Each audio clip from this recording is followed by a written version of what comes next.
kababalaga kasaysayan. Unang panahon pa ng apo.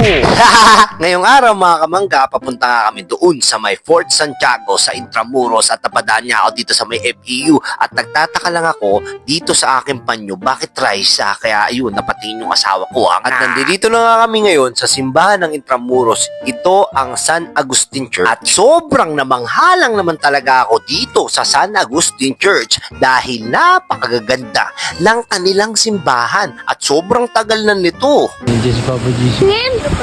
At alam nyo ba mga kamangga na ang San Agustin Church ay nagmula pa noong World War II. At ang San Agustin Church nga ang pinakamatandang church dito sa Pilipinas. Ginawa nga ito noong 1587 hanggang 1606. Isinapubliko ito noong January 19, 1607. At simula nga nang naisapubliko ito, grabe, 418 years na siya mga kamangga.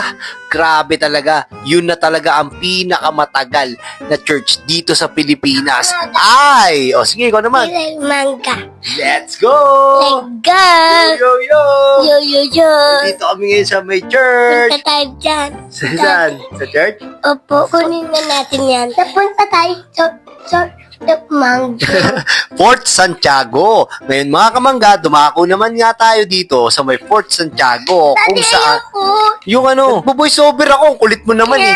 Okay mga kamangga, let's back to the ball game. Dito sa may Fort Santiago mga kamangga, meron siyang entrance fee na 70 pesos para sa isang tao. Napaka-historical talaga netong Fort Santiago sa ating mga Pilipino. Dahil dito, ang mga Spanish ay maraming kinulong dito noong World War II. At take note mga kamangga, bago pinatay ang ating pambansang si Rizal, dito muna siya kinulong ng mga dayuhang Kastila na mapanakop dito sa Pilipinas! Pawis na pawis! Dali, nakita ko yung binding doon. Saan? Nakatakot. Nakakatakot ba? Di ba yung tsura mo, boys na boys Sa ka? binding. Saan mo sa katuwak mo? Doon. Pero for real mga kamangga, napakaganda talaga ng Fort Santiago. Bumabalik tanaw ang mga historical na pangyayari sa mundo. Rizal! Preference! Isan!